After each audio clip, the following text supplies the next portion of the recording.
నమస్కారం. జిఎస్టీ వచ్చినప్పటి నుంచి మనకున్న కామన్ ప్రాబ్లం ఏంటంటే dual administration, dual control. State వాళ్ళు వస్తారు, సెంట్రల్ వాళ్ళు వస్తారు. స్టేట్ యాడ్ మొదలు పెడుతుంది, సెంట్రల్ నేను యాడ్ చేయాలంటాడు. స్టేట్ వాడు ఇన్స్పెక్షన్ చేశానంటారు, సెంట్రల్ వాళ్ళు ఇన్స్పెక్షన్ చేయాలంటారు.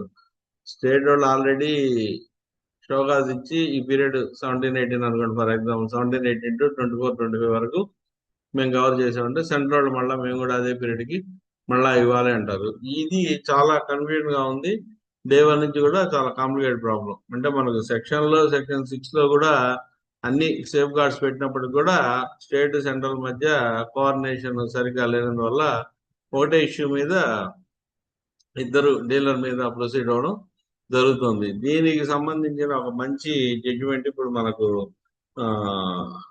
బాంబే హైకోర్టు నుంచి వచ్చింది. ఈ ఈ సిచ్యుయేషన్ ఏమైందంటే ఈ పర్టికులర్ కేసులో సెంట్రల్ వాళ్ళు ఆల్రెడీ ప్రొసీడింగ్స్ మొదలు పెట్టేశారు. అంటే 17-18 టు 24-25 అనుకోండి, ఈ పీరియడ్ కి వాళ్ళు ప్రొసీడింగ్స్ మొదలు పెట్టేసి వాళ్ళు తీసుకోవాల్సిన జాగ్రత్తలన్నీ తీసుకోవడం జరిగింది. ప్రాసెస్ అంతా స్టార్ట్ అయిపోయింది. అంతా చేసేసిన తర్వాత స్టేట్ అథారిటీస్ వచ్చి ప్రొవిజనల్ గా 5 బ్యాంకుల్ని అటాచ్ చేయడం జరిగింది. సెంట్రల్ గవర్నమెంట్ ఆల్రెడీ తీసుకోవాల్సిన జాగ్రత్తలన్నీ తీసుకుంటే మళ్ళా స్టేట్ గవర్నమెంట్ వచ్చి అదే పీరియడ్ కి అదే సబ్జెక్ట్ మ్యాటర్ మీద అదే ఇష్యూస్ మీద ఐడెంటికల్ ప్రొసీడింగ్స్ మళ్ళా స్టార్ట్ చేసి 5 బ్యాంక్ అకౌంట్లు అటాచ్ చేయడం అనేది కరెక్ట్ కాదని చెప్పి డీలర్ గౌరవ బాంబే హైకోర్టుని అప్రోచ్ చేస్తే వాళ్ళు బాంబే హైకోర్టు వాళ్ళు కూడా అదే చెప్పారు. Action amounted to abuse of process and caused deprivation of property and recovery without authority of law. అసలు మీకు ఎటువంటి అథారిటీ లేకుండా, చట్టం కింద మీకు ఎటువంటి అధికారం లేకుండా మీరు చేస్తున్నారు. కాంట్రరీ టు కాన్స్టిట్యూషనల్ గ్యారంటీస్, అంటే రాజ్యాంగం ప్రొవైడ్ చేసిన హక్కుల్ని కూడా మీరు కాల్ రాస్తున్నారు అన్నట్టుగా బాంబే హైకోర్టు కామెంట్ చేయడం జరిగింది. Since central administration had already pursued identical tax liability for same subject and period, statutory bar on parallel proceedings stood attracted and state could not initiate overlapping investigation without complying with such bar. Already central government వాళ్ళు చేసిన investigation ని వాళ్ళు already proceedings run చేస్తున్నారు.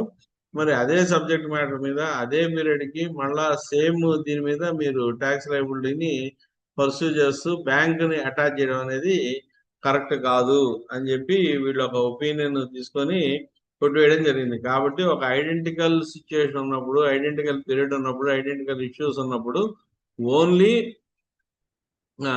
ఏదో one agency, ఏదో central or state, వీళ్ళు మాత్రమే చేయాలి. ఇద్దరు ఒకేసారి ఒకే ఇష్యూ మీద ఒకే పీరియడ్ కి మీరు రావడం లేదని గౌరవ బాంబే హైకోర్టు వాళ్ళు ఒక కాంక్రీట్ డెసిషన్ జడ్జిమెంట్ కూడా చెప్పడం జరిగింది.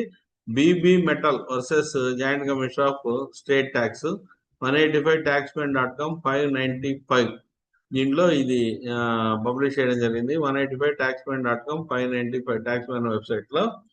Citation BB metal versus joint commission of state taxes. ఎవరో ఒక్క అథారిటీకి మాత్రమే ముందుగా ఎవరైతే మొదలు పెడతారో వాళ్ళే దాన్ని కన్క్లూడ్ చేయాలని చెప్పి, ఐడెంటికల్ ఇష్యూస్ ఉండి సేమ్ పీరియడ్ అయితే వాళ్ళే కన్క్లూడ్ చేయాలని చెప్పి ఇవ్వడం జరిగింది. సెకండ్ ఏజెన్సీ మాత్రం రావడానికి లేదు. ఫస్ట్ ఎవరైతే స్టార్ట్ చేస్తారో వాళ్ళకి మాత్రం ఇటువంటి పవర్స్ ఉన్నాయి. మీరు కూడా జడ్జిమెంట్ చదవండి, ఒపీనియన్ ఫ్రేమ్ చేసుకోండి. మీకు ఇటువంటి ఐడెంటికల్ సిచ్యుయేషన్ మీకు కూడా ఎదురైనప్పుడు ఈ జడ్జిమెంట్ ని వాడుకోవడానికి ప్రయత్నం చేయండి. ఫస్ట్ టైం నా ఛానల్ కానీ చూస్తున్నట్టయితే దయచేసి సబ్స్క్రైబ్ చేయండి.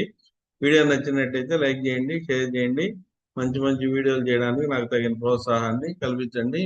మీకు ఏదన్నా ఉన్నట్టయితే కామెంట్ రూపంలో తెలియజేయండి. మీకు ఇంతకన్నా మంచి సిచ్యుయేషన్ కానీ ఎదురై ఉంటే, ఇటువంటి సిచ్యుయేషన్ మీరు కానీ ఫేస్ చేసింది, మీకు ఏదైనా మంచి రిలీఫ్ వచ్చింటే దయచేసి కామెంట్ బాక్స్ లో కూడా తెలియజేయండి. అందరికీ నమస్కారం. సర్వే జన